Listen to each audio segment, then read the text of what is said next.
The sixth film in the Madea Cinematic Universe is Madea's Big Happy Family. And while most of these people might be big, they are certainly not happy. The reason you've been short of breath and having headaches is because the cancer's back.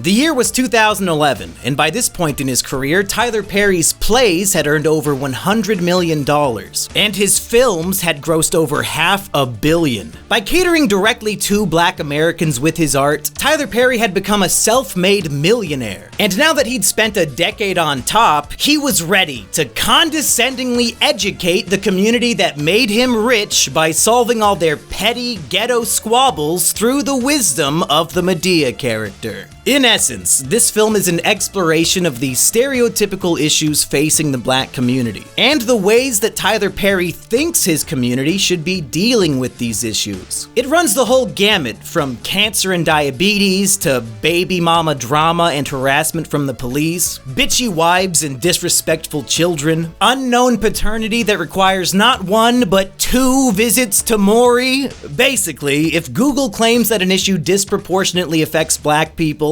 then it's in this movie. And Madea is here to fix everything. So let's dive in, starting with some Madea hijinks! Despite Madea supposedly being the main character of this film, she only appears in 3 of the opening 30 minutes. The movie instead spends this time introducing Madea's various extended family members and the stereotypical Black problems they face that will be addressed by Madea later in the film. When we finally do get some Madea action, it's definitely one of the best set pieces they've done so far. Madea is in the drive-thru trying to order breakfast, but the employee on the other end is retarded. As in literally, mentally retarded, like the medical definition. This is a character later on in the film, and it's revealed that at some point she took an IQ test. You know what, where my money at, Byron? Who are you calling a trick, retard? Byron, you told her about my IQ test scores? This low IQ individual gives Madea cartoonishly bad customer service, lying that all the food she wants is out of stock, and then after wasting plenty of time, claiming the restaurant is no longer serving breakfast because it's 10:31. A ham, egg, and cheese biscuit and orange shears.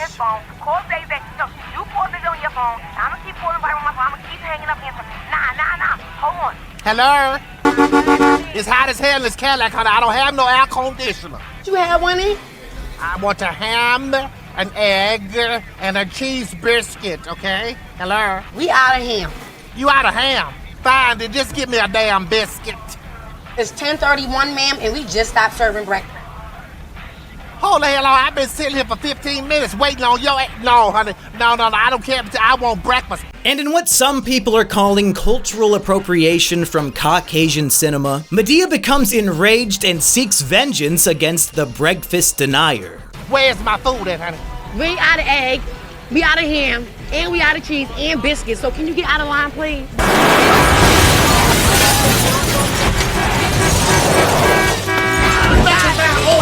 I'm taking everything you got. You gonna act like you ain't got no sense. What is wrong with you? Where you at? Oh my God. What the hell wrong with you? Hi, I'd like some breakfast. We stopped serving breakfast. I don't want lunch. I want breakfast. Yeah, well, hey, I'm really sorry. Yeah, well, hey, I'm really sorry too. Get a gun! However, where falling down guys' gun violence in response to the rigidity of corporate rules comes across as a man baby crying for his baba, Madea's violence in the face of malicious retardation feels both earned and justified. Hey guys, Kino Corner here, and I agree with everything Jimmy just said. I'd go as far as saying Madea's Big Happy Family is a better film than Falling Down in every conceivable way.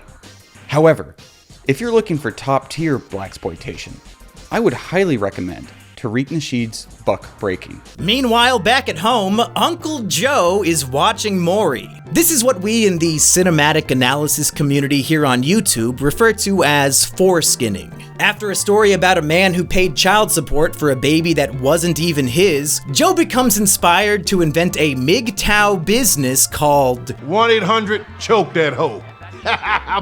1-800-CHOKE THAT hoe. That's a rap song, Mabel. 1-800-CHOKE THAT hoe. Joe, shut up. However, during the animated title sequence at the beginning of the film, we see a bumper sticker on Madea's car that says 1-800-CHOKE-A-HOE. Well, which is it? Choke that hoe or choke a hoe? Boy, I sure do hope somebody got fired for that blunder.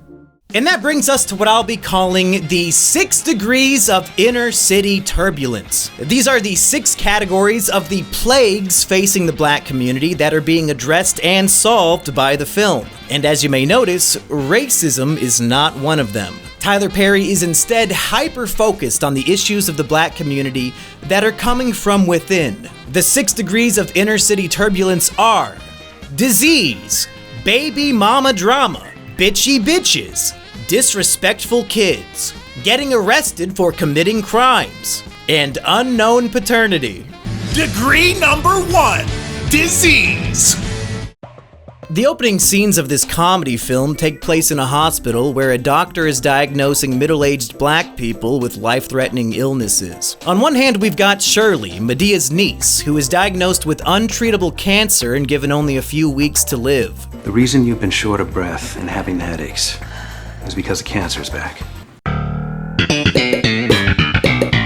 According to the American Cancer Society, black people have the highest cancer death rate and shortest survival time of any racial group. And black women under the age of 50 have a 40% higher chance of getting cancer than their white counterparts. Why does cancer harm the black community more? The hypothesis is black people are less likely to go to the doctor. And this could be for any number of reasons, including lack of insurance, money, or education. 1/3 of black women report experiencing racial discrimination at the doctor's office, so that could be another reason for neglecting a health checkup. The idea is, cancer would be less lethal to black people if they caught it before it spread. So the solution is to encourage these people to visit a doctor. And Tyler Perry models this behavior through Shirley and Leroy Brown's doctor visits. However, cancer is one of those genies that you can't put back in the bottle, like getting shot in the back by a drug dealer. So Madea's solution to the problem of cancer is that she makes it her mission to bring the family together for one last dinner so Shirley can see everybody a final time. I understand that. That's you want all your children so they can comfort each other, bam, when she tells them the bad news. That's all right, honey. That's all right. But Shirley, let me help you get these children over here. Oh, please. Can I help you? Leroy Brown is used in the film to encourage men to get their prostate checked. The American Cancer Society reports that black men die of prostate cancer twice as often as anybody else. And it gives me no pleasure in reporting this, but the reason is due to homophobia in the black community. The way to examine your prostate for cancer is to have a man shove his finger up your ass. And as the most homophobic racial group in America, it's only logical that black men would be less willing to undergo this potentially life-saving procedure. Leroy Brown, for example, definitely does not consent, and he is comedically molested by his doctor. I've also noticed you never had a colonoscopy. Oh, yes, that's where you're wrong. I drink colas all the time.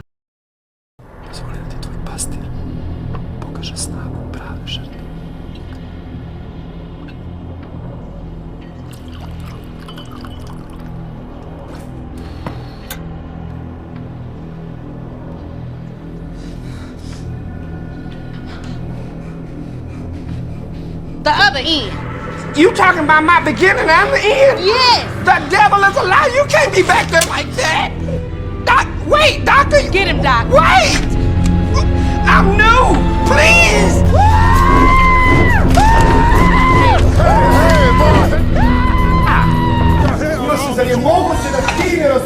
Y'all laughing, but I think I got the cancer. You are the cancer.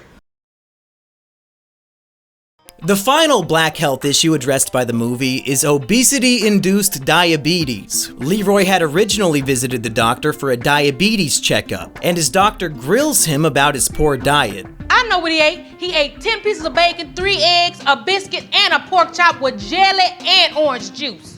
Just for your information, that's where you lying, because I don't even eat pork. I ate ham. Thank you. As you can probably guess, obesity and diabetes affect black people more than anybody else. According to the U.S. Department of Health and Human Services, black women have the highest rates of obesity out of any group, with 4 out of every 5 black women being overweight or obese. Holy shit! Meanwhile, black people in general are 1.3 times more likely to be obese than their white counterparts, resulting in increased health issues like high blood pressure, diabetes, heart attack, and stroke. How does Madea address this? When Corey calls her on the phone to discuss Leroy's poor diet, Madea correctly calls her out for eating a honey bun. Didn't I just tell you have to start eating healthier? Oh, Corey, I know you go. Well, I don't even want to hear that. I know you probably standing right next to a vending machine right now. What, you got a honey bun? It's a funny moment, but it's also a message to look in the mirror to see your extra chins and sticky fingers. The great irony of the scene is that as Madea mocks her daughter's eating habits, Madea herself is ordering fast food breakfast from the drive-thru, highlighting the cognitive dissonance it takes to logically understand that a behavior is self-destructive, but to continue doing it anyway. A phenomenon that evidently affects 80% of America's black women. Degree number 2, Baby Mama Drama. The most interesting character in the movie is Shirley's 18-year-old son Byron. He just got out of prison for dealing drugs as a kid, his new girlfriend disrespects him and wants him to start slinging dope again, and he's trying to raise a son with a horribly evil baby mama. Remember that retarded drive-thru employee who tormented poor Madea? Yep, that's her. Retard. Evidently, Byron's child support payment is 30%. So, of the $1,000 he earns per month at his minimum wage job, $300 of that goes to his bitchy baby mama. But he is suspicious that she might be wasting the money on things other than the baby. But then look, the next time I see her, she in some new clothes. Why don't you just start buying the baby stuff and give it to her yourself? I tried that. All she do is take the clothes back and get the money. This baby mama is constantly barging in and screaming at everybody and making obnoxious noises.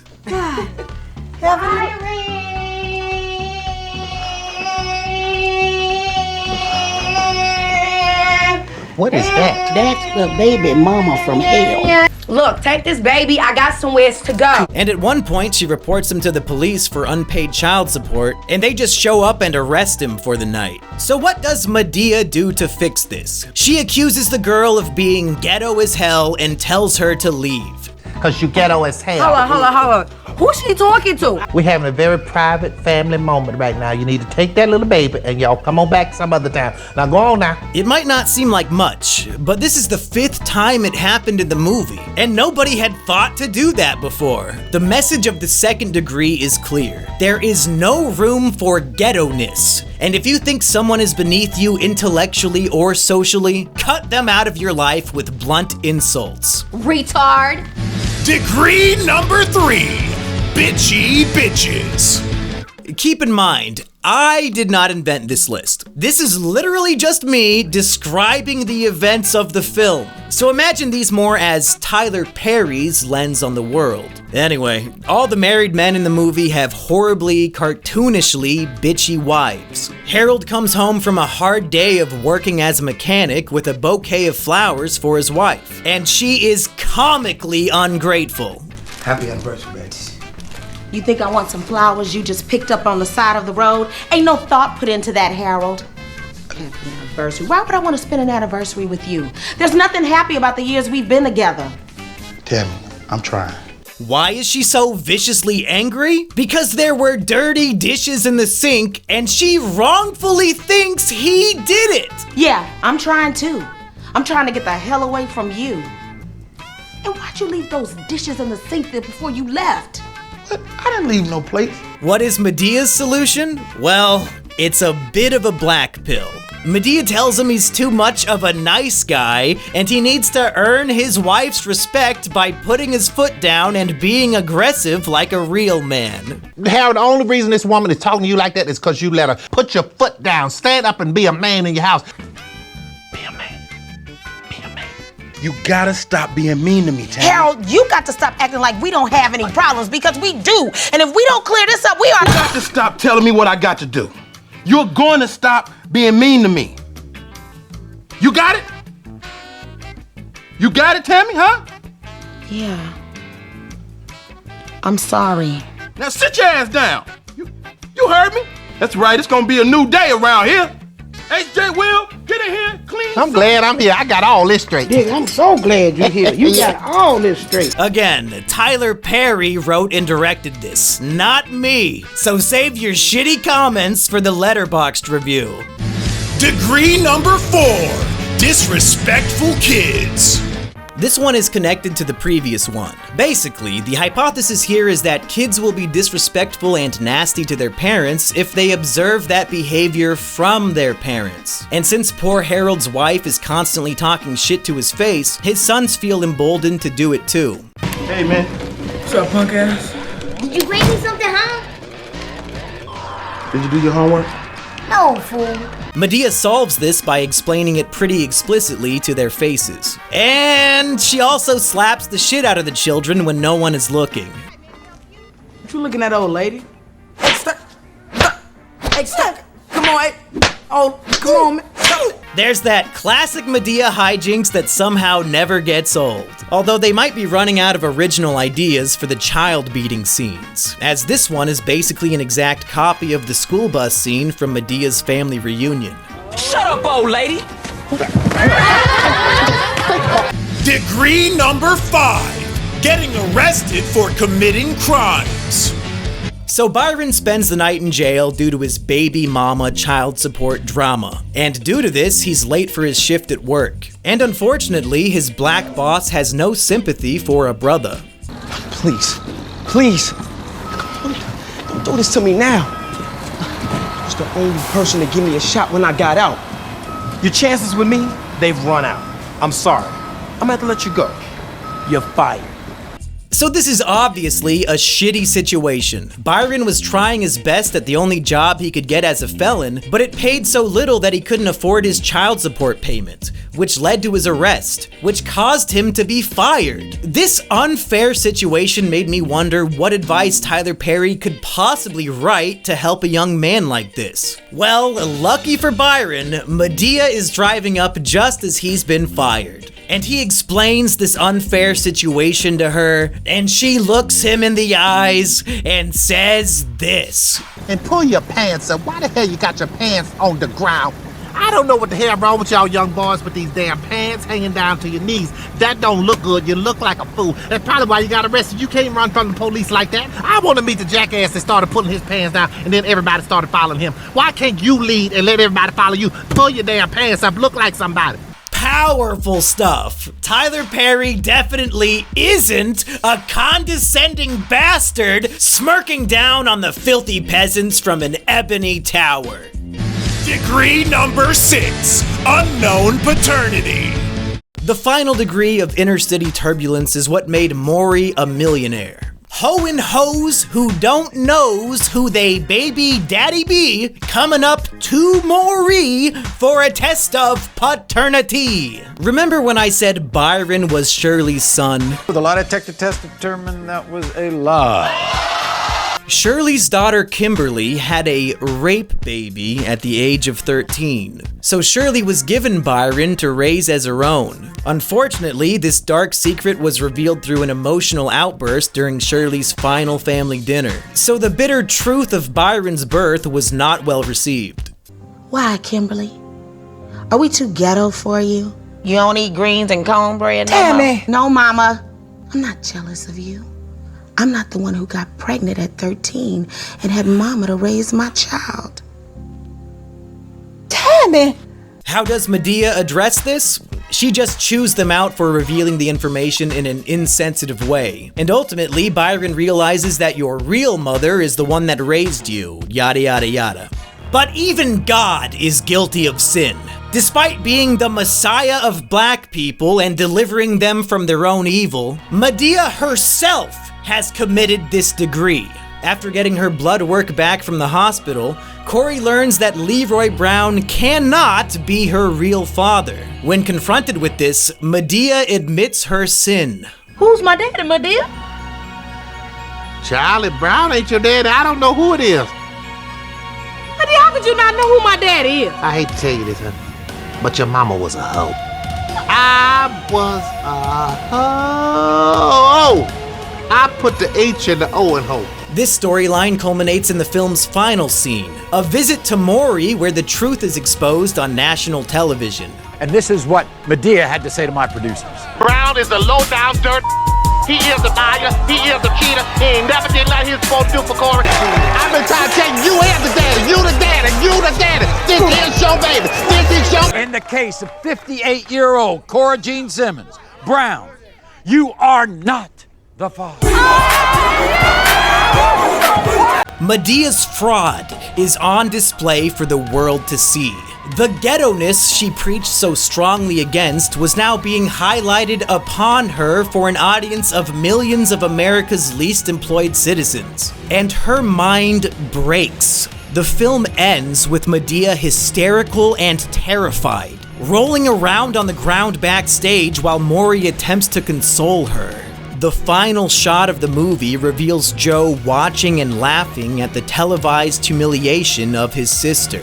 Tyler Perry's final, dark condemnation of his own community is hit with a freeze frame of laughter before fading to black. Anyway, this Madea hijinks section is getting way out of hand, so let's wrap it up. The drive-through sequence was Madea hijinks of the highest degree. Unlike the stolen parking spot car destruction sequence in Madea Goes to Jail, this one felt justified and cathartic. But beyond that scene, Madea doesn't cause much mayhem or destruction, and instead works to fix and educate her struggling family members. And in those efforts, we get plenty of emotional hijinks, like compassionate Madea, angry child slapping Madea, and epic funeral speech calling everyone in her family a bastard Madea. This Madea is in character doing things that I like seeing her do. The only issue is her lack of screen time. She's probably only in like 30% of the scenes. So for those reasons and more, in terms of Madea hijinks, I'm giving this one a 6 out of 10.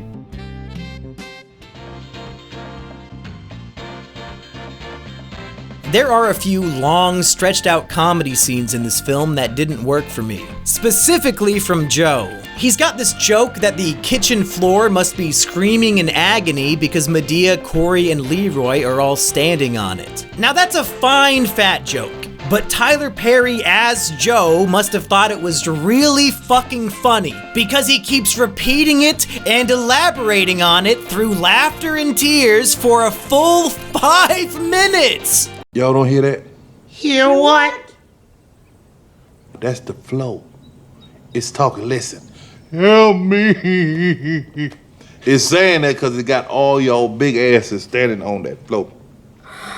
Help me, help me, help me, help me, please. Somebody, Joe, anybody, what's wrong with you? somebody help me. Even Tyler Perry as Madea gets sick of it and repeatedly begs him to stop. It's the truth. Them float joints is screaming. They screaming like... Shut the hell up, Joe, shut up. Usually Joe is a comedic highlight for me, but I guess he had too much Smokey McPlant in this scene. But otherwise, this is a very standard Madea performance all around. Tyler Perry's characters showcase a wide range of emotions, and he gives a lot of long speeches where he has to talk very quickly. It's kind of impressive. I just think the comedic performances were weaker than usual, and I didn't laugh one time during the film. So in terms of Madea performance, I also give this one a 6 out of 10. An aspect of the Madea character that has been confusing me lately is her religion. In the first two Madea films, I was under the impression Madea was a church-going Christian who believed in self-reliance rather than asking God for favors. But after her record-breaking police chase in Meet the Browns, her perspective seemed to change. In Madea Goes to Jail, she deceives the judge by pretending to be a good Christian woman, and then she tells her family she has no intention of actually going to church. You just make the Lord mad. Thankfully, this film elaborates on this. Madea reveals that she not only believes in God, but she fears him. She believes that after her lifetime of bad behavior, God must not like her. And when bad things happen in her life, she assumes God is punishing her. You know God don't like me. You know he don't like me. All the hell I done did in my lifetime, you know he don't like me at all here. Once again, this is a form of cognitive dissonance manifesting as self-destruction. Madea believes in God and knows that her sins make the Lord mad. You just make the Lord mad. But instead of going to church to seek forgiveness, she chooses to live with the guilt of her actions. Even at the end of the film, she finds no redemption. She is buck-broken, mind-melted, guilty, and unforgiven. The final moments of this movie might be the lowest point of Medea's life we'll ever witness. Will she have already recovered in the next installment, or will the road to redemption begin? Anyway, this was a messy, unfocused film. I enjoyed the previous entry because the central focus was on one interesting character. This film is more of an ensemble piece with 10 or more characters all fighting for the spotlight. This mile-wide, inch-deep method of storytelling reduces each character and their problems to being one note and less interesting than a deep dive on one fucked-up person. The film was generally sad. I mean, the whole plot is that a woman is dying of cancer and wants to have one last dinner with her family, and they're all such horrible people that they ruin it. And then she dies in the hospital and her daughter isn't even there to say goodbye. Not exactly the yuck-em-up, knee-slapping laugh riot you might expect from a cross-dressing black comedian. I would say, in general, this was the most average Madea experience I've had. So I think it's fair to say, in terms of overall movie quality, I'm giving this one a 5 out of 10, giving it a final score of 17 out of 30, landing it in 4th place on our list.